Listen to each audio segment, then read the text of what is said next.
Es ist Zeit für eine Shopping-Beichte. Ich habe jede Menge Orchideen gekauft und die möchte ich euch heute zeigen.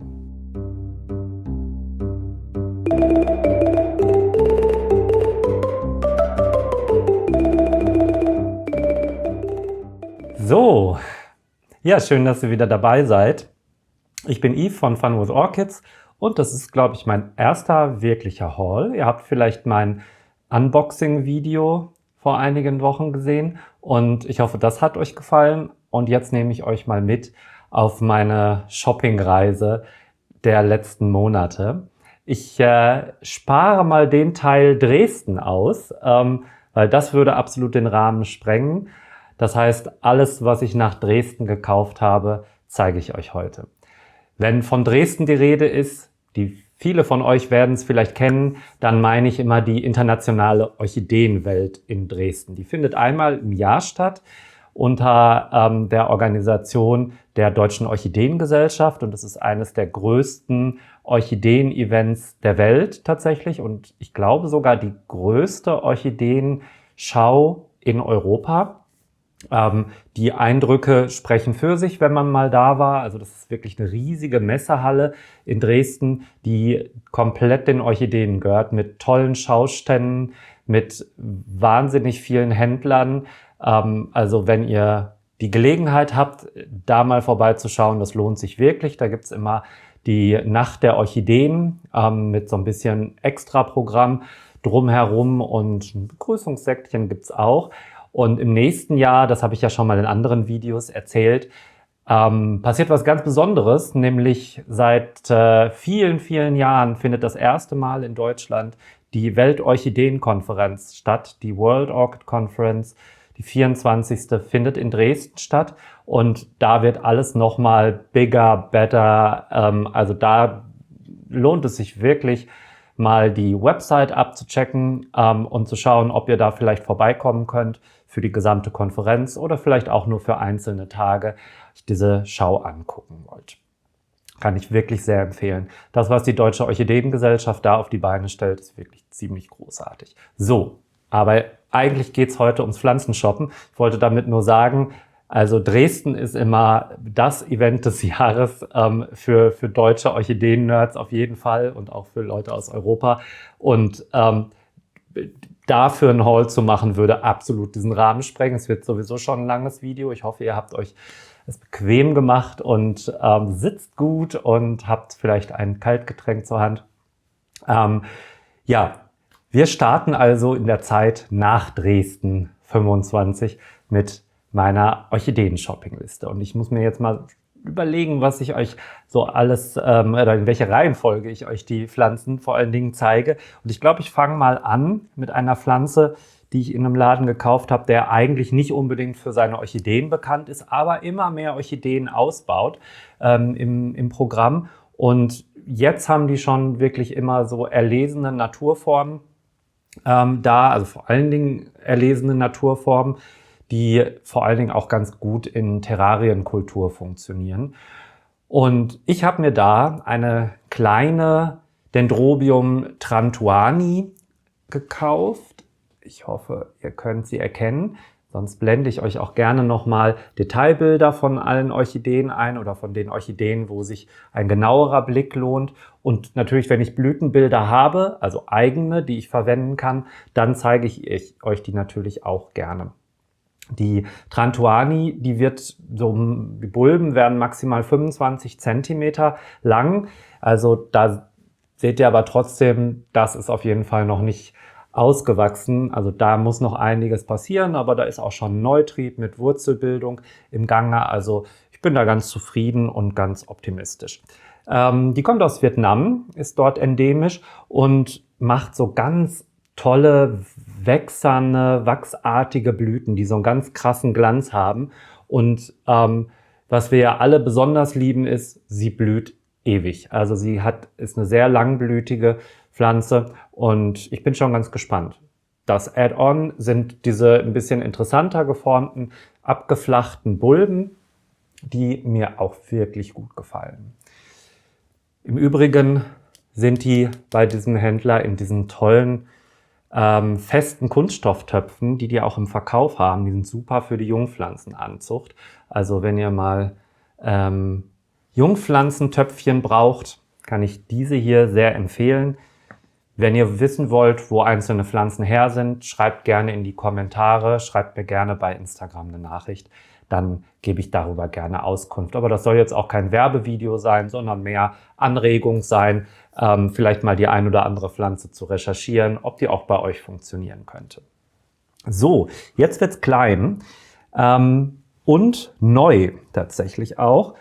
Ich habe mir gekauft, die sind nicht ganz billig, weil auch eben noch nicht sehr lange in der Zucht, eine Dendrobium fuscifacium. Das ist eine Miniatur-Dendrobium, die erst 2022 in einer Gärtnerei in Laos entdeckt wurde. Also da hat man die tatsächlich das erste Mal identifiziert und in der Natur wurde sie noch nicht gefunden. Das finde ich sehr spannend. Das heißt, man kennt sie im Grunde nur aus dieser Gärtnerei, geht aber scheinbar davon aus, dass es sich um eine Naturform handelt. Das können andere besser beurteilen als ich, deswegen kann ich da wenig zu sagen.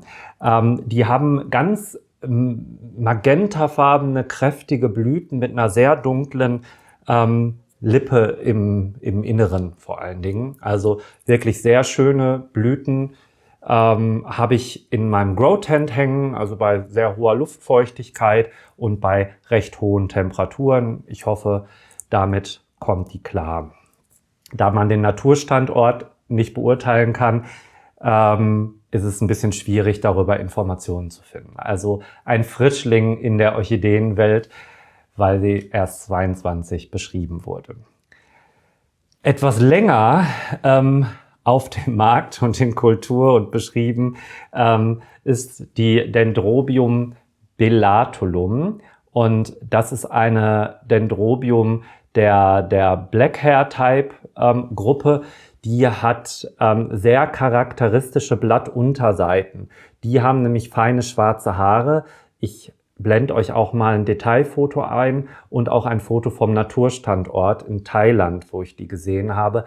Leider nicht in Blüte, war gerade keine Blütezeit, aber das ist eine sehr spannende, kleinbleibende Dendrobium, auch super geeignet für Terrarien oder Grow Tents, also da, wo es schön luftfeucht ist, fühlt die sich ganz wohl.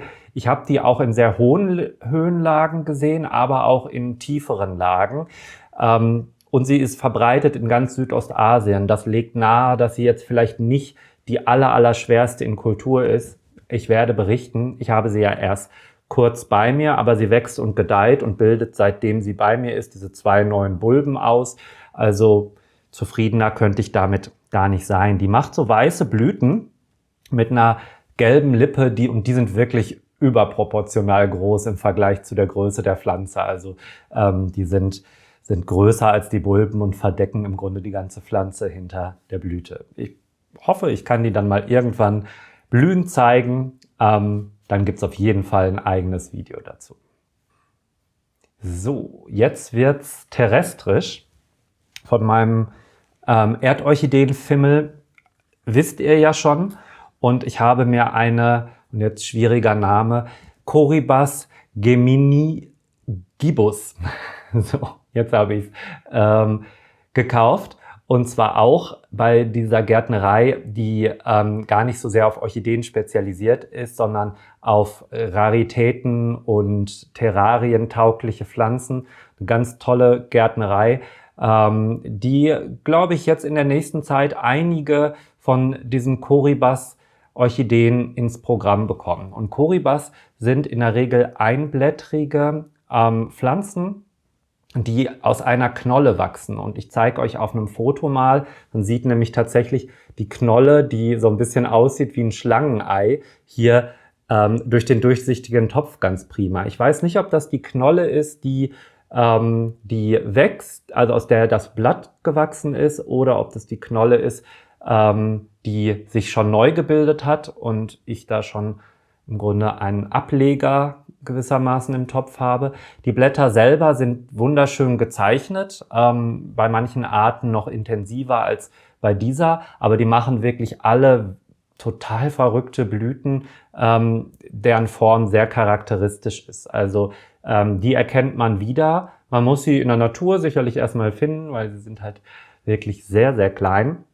Aber gefallen mir total gut. Ich bin großer Fan, sind nicht ganz einfach zu bekommen, deswegen habe ich mich gefreut. Oft kriegt man sie tatsächlich nur als Knollen und da muss man so ein bisschen hoffen, dass was passiert. Und hier war das Blatt tatsächlich schon gewachsen und da hatte ich ein bisschen mehr Vertrauen, mich mal daran zu wagen. Die hängt relativ tief in meinem Grow Tent, also sehr dunkel. Sehr dunkel ist übertrieben, aber relativ dunkel.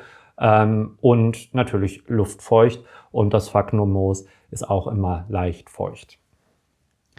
So, dann wird es ein bisschen größer. Es ist zwar noch eine Jungpflanze, aber sie wird auf jeden Fall größer. Das ist eine Dendrobium guibertii. Und das ist eine von diesen Dendrobien, die so traubenförmig herabhängende Blütenrispen bilden, aus dieser Sektion Densiflora. Und die macht so zart gelbe Blüten und mit einer sehr kräftig gefärbten Lippe. Und ja, da bin ich gespannt. Die wollte ich schon länger in der Sammlung haben und da habe ich eine sehr schöne Jungpflanze gefunden. Die braucht bald mal ein Umtopfen, aber ich denke, ja, vielleicht kann die dieses Jahr auch noch da drin bleiben.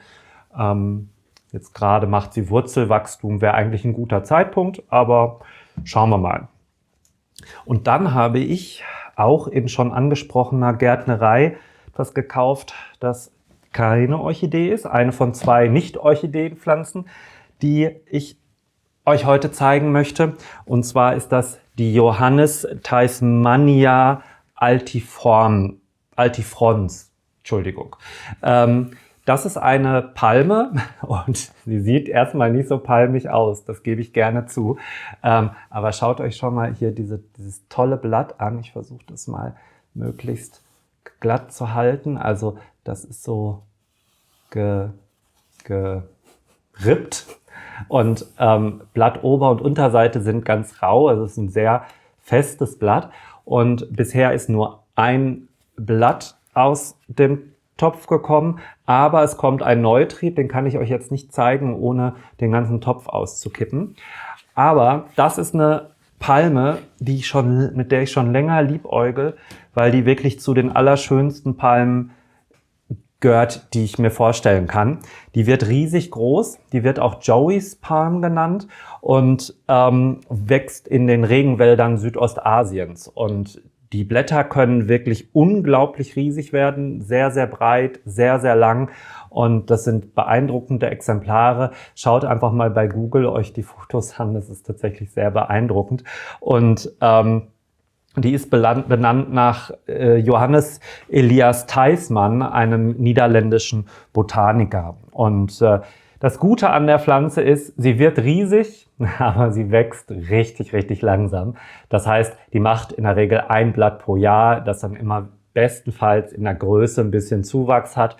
Also ich muss jetzt nicht so bald umziehen, nur weil ich mir die gegönnt habe. Ist keine ganz günstige Pflanze für die Aroid-Sammler.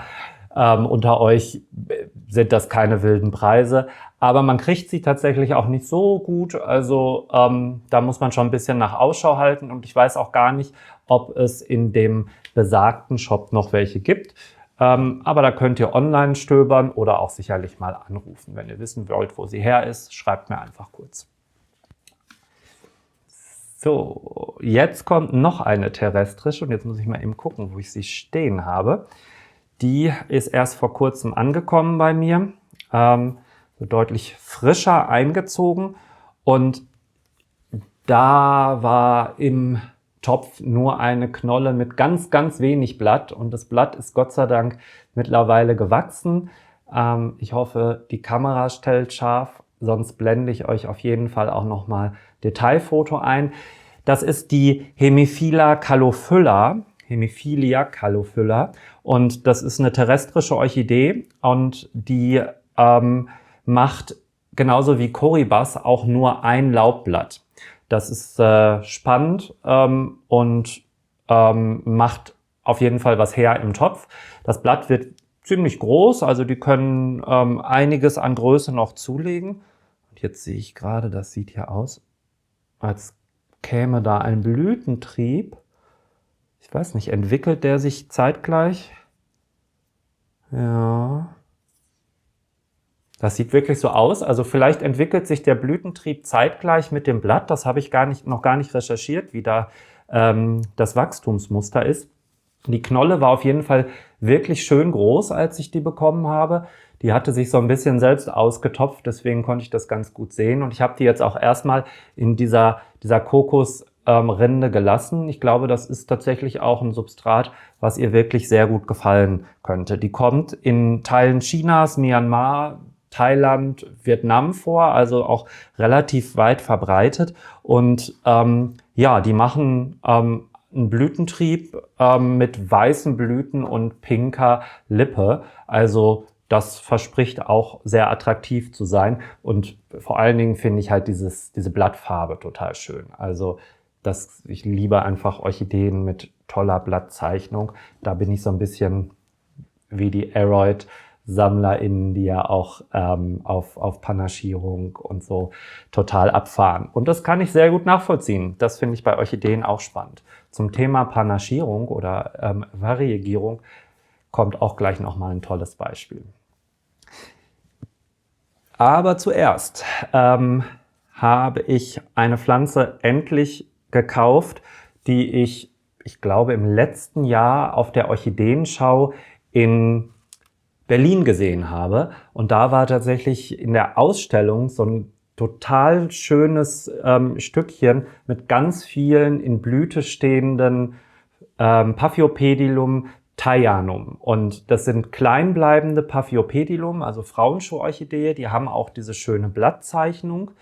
Und die machen ganz kleine, wunderschöne weiße Blüten. Ich blende euch mal ein Foto ein aus Berlin damals. Da seht ihr es ganz gut.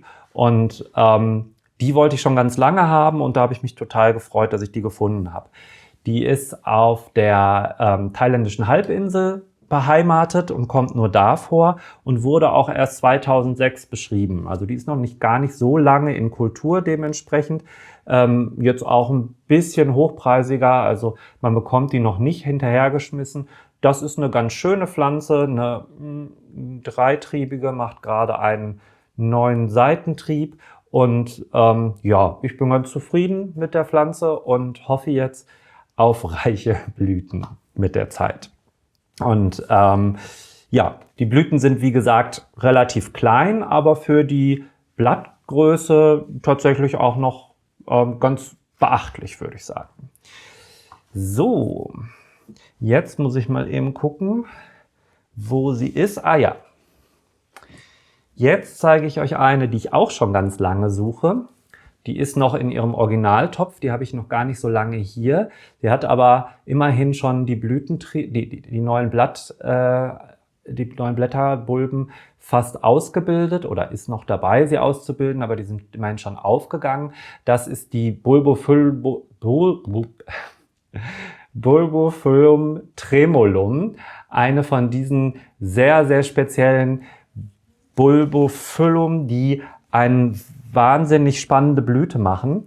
Die wachsen recht kompakt, bilden kurze Internodien. Das heißt, die bleiben relativ lange gut im Topf. Also das ist nicht so eine Bulbophyllum, bei der man davon ausgehen kann, dass die nach ein paar Jahren aus jedem erdenklichen Topf rausgewachsen sind. Und die machen so haarige Blüten mit haarigen Lippen, die wirklich extrem empfindlich auf Wind reagieren und dann wie so Mücken im Wind schwingen. Also bewegliche Lippen sind ja charakteristisch für die Bulbophyllum und die sind nochmal beweglicher, als man sich das vorstellen kann. Und ja, also eine spannende Pflanze und in diesem Fall eine wirklich große Pflanze für den Preis. Wenn ihr da, ich glaube, in der Gärtnerei gab es noch einige. Wenn ihr wissen wollt, wo die her ist, meldet euch bei mir. Dann habe ich eine terrestrische gekauft, die mir noch in meiner Sammlung fehlte, nämlich eine Pectelis Susannae. So sieht die aus. Die ist noch relativ klein, die wächst aber gerade noch fleißig. Also als ich sie gekauft habe, war sie noch ein bisschen überschaubarer. Also die ist hat sich schon ganz gut entwickelt, würde ich behaupten. Die ist in Südostasien sehr weit verbreitet und macht, wie ich glaube alle Pectelis, sehr, sehr schöne, elegante, weiße Blüten. Und die macht natürlich, wie ich glaube alle knollenbildenden terrestrischen Orchideen, eine Winterruhe und verliert dann auch das Laub. Da hält man sie dann trocken und ein bisschen kühler, bis hin zu kalt. Das kommt so ein bisschen auf die Art an. Und dann treiben die irgendwann wieder aus und dann muss man ordentlich gießen und dann können die auch ein bisschen Dünger vertragen. Und dann bildet sich irgendwann die Blüte. Die duften angeblich in der Nacht. Ich weiß es nicht aus eigener Erfahrung, aber trauen wir mal dem, was wir so an Informationen im Netz finden. So, dann wird es jetzt, es geht eigentlich mit terrestrischen weiter, also ja, ich hätte es gar nicht dazu sagen sollen oder müssen, dass ich einen terrestrischen Fimmel habe. Das wird schon am Haul deutlich. Das ist eine zugegebenermaßen noch sehr kleine Calanthe triplicata, eine Calanthe mit wirklich tollen Blüten, die weit verbreitet ist. Asien, Ozeanien und sogar einige ostafrikanische Inseln beherbergen diese tolle Orchidee. Und die wird sehr groß, heißt, die ist wirklich noch sehr, sehr klein. Also da muss noch einiges passieren, bis die blüht. Und ja, das sind große weiße Blüten, wunderschön. Also nein, nicht groß. Groß ist übertrieben, aber die Blütenstände werden recht groß und die haben so einen orangefarbenen Callus und das macht die tatsächlich sehr, sehr spannend. Ich habe noch eine zweite Calanthe gekauft. Jetzt muss ich mal gucken, wo sie ist. Die ist Gott sei Dank schon ein bisschen erwachsener. Das ist die Calanthe rosea. Auch eine schöne Calanthe. Calanthe finde ich in der Kultur. Ich habe zwei, die auch zuverlässig blühen bisher. Also das sind jetzt Nummer 3 und 4. Und die ich bisher habe, sind keine Hybriden und trotzdem in der Kultur recht einfach für terrestrische. Die neigen dazu, einfach braune Blattflecken zu kriegen und manchmal irgendwie die Blätter schneller zu verlieren, als einem lieb ist. Aber trotzdem sehr dankbare Pflanzen und ich liebe es einfach, dass auch diese Pflanzen ihr Laub verlieren irgendwann und dann total wenig Platz wegnehmen. Vor allen Dingen in der kälteren Jahreszeit, wo dann auch die Pflanzen, die bei mir auf dem Balkon im Sommer stehen und die Wohnung so ein bisschen entlasten, wieder reinziehen müssen. Das heißt, da rücken dann die ganzen terrestrischen Orchideen ein bisschen weiter zusammen und bilden wieder ein bisschen mehr Raum für die ganzen, die den Sommer draußen verbracht haben. Also das ist vielleicht noch das Geheimnis hinter meiner Begeisterung für terrestrische Orchideen. Und die Rosea kommt in Myanmar, Thailand und in den Philippinen vor, auf den Philippinen. Und ja, das sind sehr, sehr langblütige Orchideen, weil die Revolverblüher sind. Also da kommt immer wieder was nach, der Blütenstand wird immer länger und es kommen immer frische Blüten nach. Also da hat man in der Regel, ja, so 2-3 Monate kann man durchaus was von dieser Blütephase haben und ich finde, das macht sie unglaublich attraktiv. Und die macht eine große pinke Lippe an diesen zart rosa Blüten. So, und jetzt kommt noch eine Hoya. Ich habe auch nicht Orchideen gekauft. Die Palme habe ich ja schon gezeigt. Und das ist die zweite, die nicht aus dieser Pflanzenfamilie kommt, die ihr hier von meinem Kanal gewohnt seid. Das ist aber eine Hoya, die ich unbedingt haben wollte, weil die von aus einem Naturschutzgebiet oder aus einem Naturschutzgebiet in Thailand kommt und also nicht daraus gepflückt, sondern dort wurde sie entdeckt. Das ist die Puvuaensis, benannt eben nach diesem Areal, und das Verbreitungsgebiet, das erstreckt sich aber durchaus auch noch bis Laos, und die war auch deswegen interessant, weil die auch wirklich sehr, sehr schönes Laub macht, recht einfach in der Kultur sein soll. Das gilt ja nun nicht für alle Hoya. Ob sie leicht zur Blüte zu bringen ist, werden wir dann sehen. Ich bin großer Hoya-Fan und ich hätte wahrscheinlich eine riesige Sammlung an Hoya. Ich habe mit der nur 3. Aber sie nehmen auch tatsächlich einfach relativ viel Platz weg, dadurch, dass sie eben rankende Pflanzen sind, kletternde Pflanzen sind. Die muss man immer irgendwo dran machen und brauchen einfach so ein bisschen Unterstützung. Und da kann ich mir neben all den Orchideen nicht ganz so viele von gönnen. Die brauchen es warm und luftfeucht. Das kriegen sie hier im Pflanzenzimmer zumindest ansatzweise. Deswegen bin ich ganz optimistisch. Grundsätzlich sind ja Hoya wirklich ganz gut mit Orchideen zu vergesellschaften, also die allermeisten zumindest. Und die Blüten duften eben auch. Viele so Honig, nach Honig, sehr süß. Und das gefällt mir wirklich gut. Und diese wachsartigen Blüten sind zum Teil so ein bisschen behaart, glänzen. Also das sind wirklich tolle Blüten, die auch zum Teil recht lange halten können. Wie das bei dem Exemplar ist, kann ich leider noch nicht sagen.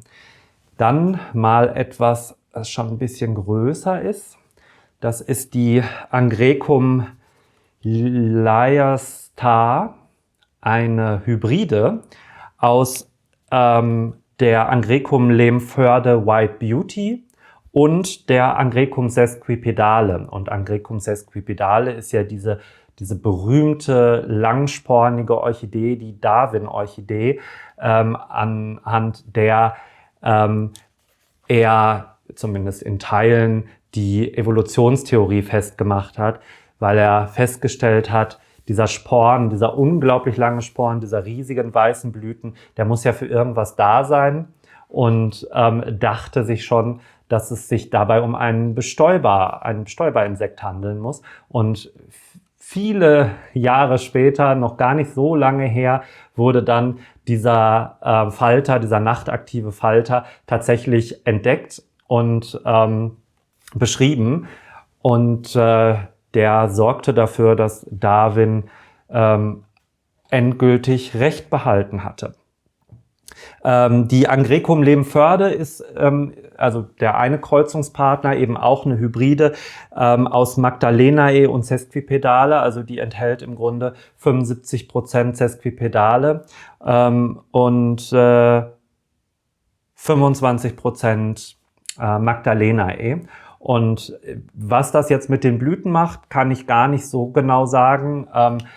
Ich fand es nur toll, dass es so eine schon sehr große und absolut blühstarke Pflanze ist.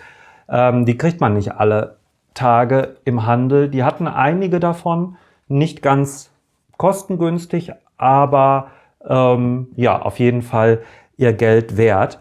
Diese ganzen Angrecum sind ja alle weißblütig, manchmal so ein bisschen ins Grüne gehend. Kommen aus Afrika und Madagaskar und auf einigen Inseln im Indischen Ozean kommen sie, glaube ich, auch vor. Und die duften alle nachts, weil sie eben Nachtschwärmer anziehen, was Sinn ergibt. Und deswegen sind die Blüten auch weiß, weil die eben den größtmöglichen Kontrast zur dunklen Nacht bilden. Also Angrecum immer nachts schnuppern, wenn ihr sie riechen wollt. Meistens auch ein sehr kräftiges Parfüm, was sich lohnt. Also da lohnt es sich auf jeden Fall, mal den Wecker für zu stellen. So, jetzt kommen wir mal zu ein paar Dendrobien. Die erste, die ich euch zeigen möchte, ist diese Dendrobium jenkinsii. Ist das nicht schon mal ein großes Exemplar? Also die Blätter und Bulben werden nicht größer als hier zu sehen. Die sind so flach am Substrat anliegend, würden normalerweise flach am Baum anliegen. Die große Schwester ist die Angrecum lindlei bzw. aggregatum. Da kann ich euch mal ein Foto vom Naturstandort einblenden. Die habe ich nämlich in Thailand gesehen. Die Jenkinsii habe ich nicht gesehen. Und die kommt zwar auch bis runter in Thailand, nach Thailand vor, aber ja, hat Schwerpunkte auch in der Himalaya-Region, China, Indochina und bis runter nach Vietnam. Und die Internodien sind kurz, was sie gut im Topf bleiben lässt. Das gefällt mir sehr gut und die sind sehr hartlaubig. Also die können auch einiges an Trockenheit und Trockenzeit vertragen, brauchen die auch zur Blüteninduktion. Die hängt bei mir draußen und macht sich bisher sehr gut. Also die hat sich, glaube ich, ganz gut bei mir eingelebt. Und ja, also wer nach einer kleinbleibenderen Variante von der Dendrobium lindlei / aggregatum sucht, der ist hier mit dieser Jenkinsii auf jeden Fall ganz gut beraten. So, die hänge ich jetzt mal wieder hier rüber. Und dann kommen wir zu einer etwas größeren. Der Topf ist ein bisschen eklig, deswegen nehme ich die jetzt mal so. Das ist die Dendrobium chrysotoxum und die suche ich auch schon eine ganze Weile und wollte aber immer auch ein etwas größeres Exemplar. Die ist jetzt noch nicht so riesig, aber immerhin noch recht reichlaubig und schon ganz kräftige Bulben ausgebildet, also wirklich keine Jungpflanze mehr. Die kann sicherlich schon blühen. Ob sie es tut, werden wir sehen. Das ist auch eine von den traubenförmigen, blütenbildenden Orchideen, die ein ganz ähnliches Verbreitungsgebiet wie die Jenkinsii hat.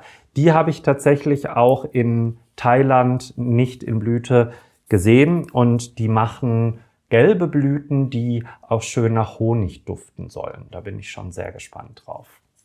So, dann geht es jetzt mit einer Orchidee weiter, die jetzt an einer anderen festhängt, an den Blüten einer anderen. So, jetzt habe ich dich.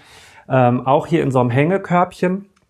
Das ist die Dendrobium haveanum. Und die hat tatsächlich jetzt auch noch sehr spät für diese Pflanze einen Blütentrieb, beziehungsweise ich sehe gerade, sie macht 3 Blütentriebe ausgebildet.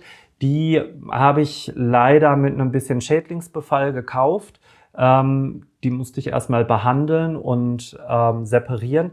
Das kommt in den besten Orchideengärtnereien mal vor. Das ist auch kein Grund zur Sorge. Da muss man einfach nur schnell behandeln und isolieren, damit man sich die Viecher nicht ins Haus holt. Das waren in Anführungsstrichen auch nur Wollläuse. Die sind, wenn man sie früh erkennt, an einzelnen Pflanzen dann auch sehr gut behandelbar. Und die ist auch sehr verbreitet von Yunnan, China bis runter nach Südostasien und ist auf jeden Fall, wie ihr euch denken könnt, blühstark, macht durch die Sonne sehr dunkle Pseudobulben, also die werden ja hier fast ja so Auberginefarben, würde ich sagen, und verlieren auch gerne die Blätter und blühen aber auch durchaus an älteren Bulben nochmal. Die mag es etwas kühler, die kommt durchaus aus Höhenlagen und da muss ich mal gucken, ob ich ihr das bieten kann. Sie hängt auf jeden Fall bei mir draußen und sie wird eine Weile länger draußen hängen, vielleicht als die ein oder andere. Und die duften auch nach Honig angeblich. Ich bin gespannt, ich werde es euch wissen lassen, sobald sie blüht. Die macht gelbe Blüten mit so einer fransigen, ausgefransten gelben Lippe, also sehr, sehr schöne Blüten. Dann kann ich euch eine Pflanze in Blüte zeigen. Ich habe gar nicht gesehen, dass sie einen Blütentrieb hat, als ich sie gekauft habe. Und es handelt sich um eine blattlose Chiloschista extinctiformis. So sieht das Ganze aus. Oh, ich sehe gerade, das ist überhaupt nicht scharf. Ich blende euch da auf jeden Fall Detailaufnahmen ein. Die habe ich als aufzubinden und ja, nicht blühstark gekauft, wie ihr seht. Sie blüht und dementsprechend gut war der Kurs. Tolle Blüten. Ich kann keinen Duft wahrnehmen. Manchmal duften die Chelochista, die Blattlosen, ja sehr schön. Das Wurzelwachstum ist toll. Die hängt jetzt eben gerade noch nicht aufgebunden in meinem Grow Tent. Und die fühlt sich da offensichtlich sehr wohl und hat zumindest einen kleinen Blütentrieb gemacht. Und ich liebe wirklich diese Chelochista-Blüten total. So, dann noch ein Frischling aus der Orchideenwelt, nicht ganz so wie die wir ganz am Anfang gesehen haben. Das ist die Bulbophyllum championii, eine rote und eine gelbe Form miteinander gekreuzt. Das heißt, vielleicht werden die Blüten orange, könnte man sich vorstellen. Das ist eine sehr klein bleibende, hier aber auch noch nicht wirklich ausgewachsene, würde ich sagen, Bulbophyllum, die in Papua-Neuguinea gefunden wurde, und zwar erst 2019. Und die Blüten haben sehr lang auslaufende, spitz zulaufende Petalen, werden vergleichsweise groß für diese kleine Pflanze. Und ich fand die Exemplare, die in der Orchideengärtnerei hingen, schon recht beachtlich groß und macht auch bei mir jetzt hier 2 Neutriebe. Und da ist auch schon ordentlich Wurzelwachstum. Also ich bin gespannt und freue mich total. Ich wollte eigentlich nicht mehr so viele Bulbophyllum kaufen, weil da habe ich eigentlich wirklich, wirklich sehr, sehr viele. Und bei manchen stellt sich da auch nicht so richtig ein Blüherfolg ein. Die sind, also manche sagen ja, die sind so anfängerfreundlich. Durch das breite Verbreitungsgebiet sind die aber in der Kultur auch durchaus unterschiedlich und auch in den Lichtansprüchen, und man findet zum Teil sehr wenig Informationen darüber. Deswegen tue ich mich mit Bulbophyllum erstaunlich schwer, muss ich ehrlich sagen. Hauptsache, ich habe irgendwie die Regale voll damit und die Vitrine und das Grow Tent, und es blüht nicht so richtig viel. Ja, hoffen wir mal auf bessere Zeiten und mehr können. Also ich mache das Ganze ja auch noch nicht ewig. Das heißt, ich kann ja noch hoffen, dass ich besser werde in der Kultur von Bulbophyllum. So, jetzt kommt eine, da hoffe ich auch, dass ich besser werde in der Kultur. Die hat nämlich bei mir schon, und jetzt, lieber Alex, hör bitte weg, weil das war nämlich ein Geburtstagsgeschenk. Das ist eine Eurichone galeandrae. Und die ist noch jung und trotzdem schon unglaublich teuer. Das ist eine Pflanze, die es absolut wert ist, weil die wirklich wahnsinnig schöne, so ja, zart pfirsichfarbene Blüten macht, die wirklich toll sind. Die gehört zu den afrikanischen monopodialen Orchideen, und ich weiß es nicht. Also entweder ist der zu warm im Grow Tent oder die Luftfeuchtigkeit ist doch zu hoch. Ja, sie macht Wurzelwachstum, aber sie hat auf eine ganz unschöne Art schon ein Blatt verloren. Und ja, also ich hoffe mal das Beste. Ich muss mich nochmal mit Alex, der übrigens Orchida CAE-XYZ bei Instagram heißt, folgt ihm gerne, unterhalten, wie er das mit seiner macht, weil ich weiß, er hat auch eine, der ist ja großer Fan von den ganzen afrikanischen monopodialen Orchideen. Der kennt sich da deutlich besser aus als ich. Ich bin gespannt, ob ich das hinkriege. Ansonsten schenke ich sie einfach zurück. Nein, ich schaffe das. Ich bin ganz optimistisch. So, es kommt so langsam zum Endspurt. Kommen wir zu einem Sorgenkind. Die war schon ein Sorgenkind, als ich sie gekauft habe. Sie macht sich wirklich nicht gut. Das ist sehr schade, weil ich sie jetzt auch schon eine Weile suche. Das ist die Dendrobium cariniferum. Das ist eine sehr weit verbreitete Orchidee in Südostasien, auch aus dieser Formosae Sektion, die diese schwarzhaarigen Bulben bildet. Eine wirklich sehr, sehr schöne Orchidee, die ich unbedingt haben wollte. Ich zeige euch mal Bilder vom Naturstandort. Und ja, die macht's irgendwie nicht. Also die fühlt sich nicht wohl. Die hatte 2 Neutriebe, die sie jetzt auch noch verloren hat. Ja, ich bin vorsichtig pessimistisch, dass ich die über den Winter eventuell verlieren werde. Ich muss mal gucken. Also ich gebe mein Bestes. Das arme Ding. So, eine letzte habe ich noch. Jetzt muss ich mal kurz überlegen. Wo ist sie denn? Sie ist so klein. Ah! Sie ist noch hinter mir. So. Und da war ich ganz aufgeregt. Die wollte ich gar nicht kaufen. Ich bin durch die Gärtnerei geschlendert. So meine Gärtnerei, meine Hausgärtnerei. Ich wohne ja in Dortmund. Dann könnt ihr euch sicherlich vorstellen, welche das sein könnte. Dortmund ist ja nicht weit von Schwerte entfernt. Und schlendere da so durch die Gänge und denke, was ist das? Und finde diese Paphiopedilum malipoense, eine Jungpflanze, aber also schon stabil groß. Und zwar mit Variegation, das heißt mit panaschierten weißen Blättern. Das sind ja buntlaubige Pflanzen, die sowieso schon eine schöne Blattzeichnung haben. Ich zeige euch auf jeden Fall davon ein Detailfoto. Das sind ja wirklich tolle Pflanzen. Also Malipoense ist auch eine wunderschöne Blüte. Kann ich so oder so in Kultur empfehlen. Aber die Variegation hat mich dann doch veranlasst, sie zu kaufen. Sieht man nicht aller Tage. Aber jetzt kommt der Wermutstropfen. Diese Variegation an Paphiopedilum ist in der Regel nicht stabil. Die hat meist wohl etwas mit der Nährstoffzusammensetzung zu tun und erübrigt sich dann aller Wahrscheinlichkeit nach. Und da muss ich also durch, aber trotzdem bereue ich es nicht, die gekauft zu haben. Ich hoffe, die entwickelt sich gut bei mir und kommt irgendwann zur Blüte. Und ja, dann hat die zwar nur noch ganz alte, variegierte Blätter, aber immerhin hatte sie mal welche. Ich zeige euch, wie gesagt, Fotos, weil die hat auch die Blattunterseiten sind wirklich, wirklich wunderschön. Also ja, eine Pflanze, die ihr so ohne weiteres jetzt leider nicht nachkaufen könnt.